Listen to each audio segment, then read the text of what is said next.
Сейчас ты узнаешь, в какую фракцию пойти новичку, где можно фармить больше всего и где ждут гетто-ящеров. Сразу должен обговорить некоторые плавающие параметры. Ваша работа в любой фракции из этого видео может отличаться в лучшую или худшую сторону, так как на разных серверах разный онлайн, руководство и правила. И что для русского хорошо, то для немца смерть. Сам я играю на 0.6 сервере Сан-Диего, но мой промокод Таран работает на всех серверах Majestic RP при регистрации или в чате /promotaran. Он даст тебе 50 тысяч долларов и 7 дней Platinum VIP для комфортного старта. Начнем с последнего места, EMS. По большому счету неплохая фракция, на первый взгляд. Присутствует некое разнообразие работ в виде вакцинации, таблеточек, поездки на вызовы и даже пожарная служба. Однако при более детальном рассмотрении ситуация оказывается не такой радужной, так как ты обязан даже в игре все время быть на работе. В холле больницы зачастую творится клоунада. И тот милый гражданин, который секунду назад просил у вас таблеточку, без противопоказаний, уже валяется в говне, отыгрывая вялое РП.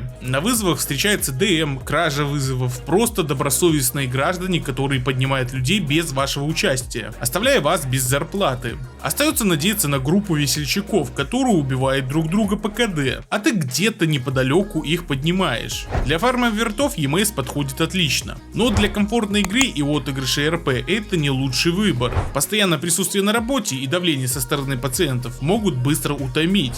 ГОВ. Я не очень люблю эту фракцию, но она предлагает множество направлений для начала трудового пути. На выбор доступны такие отделы, как охрана, она же USSS, адвокаты, прокуроры, судьи и самый главный плюс в этом всем, что есть возможность в течение работы где-то прогулять и просто пофармить Payday. Без работы тоже никогда не останетесь, особенно промышляя адвокатурой. Разные преступники и служители закона создают уникальные ситуации, где уже не так очевидно, кто из них преступник. Однако есть и минусы. Большой объем изучаемой информации может отпугнуть новичков. Чтобы стать нормальным специалистом, необходимо изучить законы и правила, и далеко не только своей фракции.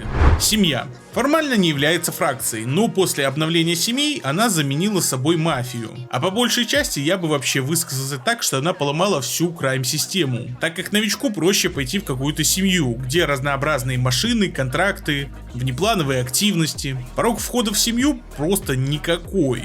Все семьи ищут новобранцев, и из-за этого предлагаемые условия вкуснее и вкуснее. Из минусов госсемья явно проигрывает крайм-семье. А если вы фармила, необходимо искать крайм-фарм-фому, что иногда бывает сложно. Но если вы играете на Сан-Диего 0.6 сервере, могу посоветовать вам семью Strix. Каждый фармила найдет здесь свой приют.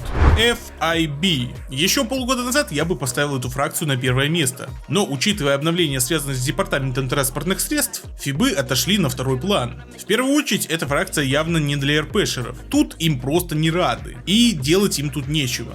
Данная фракция станет приютом для гетто-тащеров, которые любят пострелять, покафать, постопать у гонки. В целом просто покайфовать и не особо заморачиваться с правилами. Законы и правила понадобятся вам только на одном этапе. Это сдать экзамены после дня блата. Из минусов можно словить варн, но это контрится фармом коинов за один день. На первом месте расположились сразу две фракции: полиция ЛС и шерифы. Чтобы не возвращаться к их сравнению в дальнейшем, отличие лишь в количестве контента. В ЛСПД его явно больше, так как большая часть игроков все же сосредоточена в городе. В остальном нас ждут такие плюшки, как угонки, штрафы за камерами и в последнее время имбалансный фарм вертов на эвакуаторе. После дня блата можно увидеть значительный прирост эвакуаторов на дороге. К нам приезжают даже шерифы. А для работы на эвакуаторе много мозгов не надо. Кстати, можете посмотреть мое видео на эту тему. В подарок вы также получите возможность контрить ферму срезанием кустиков конопли и фармом взяток. Из минусов мы получаем лишь хейт со стороны работяг. Если вы сами состоите в одной из этих фракций, можете написать свое мнение в комментарии. Как на самом деле сейчас там обстоят дела. Только не забывайте указывать сервер.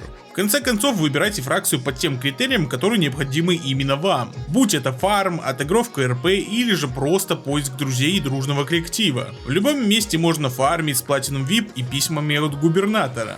Главное помнить, что комфортная игра одного человека заканчивается там, где начинается комфортная игра другого.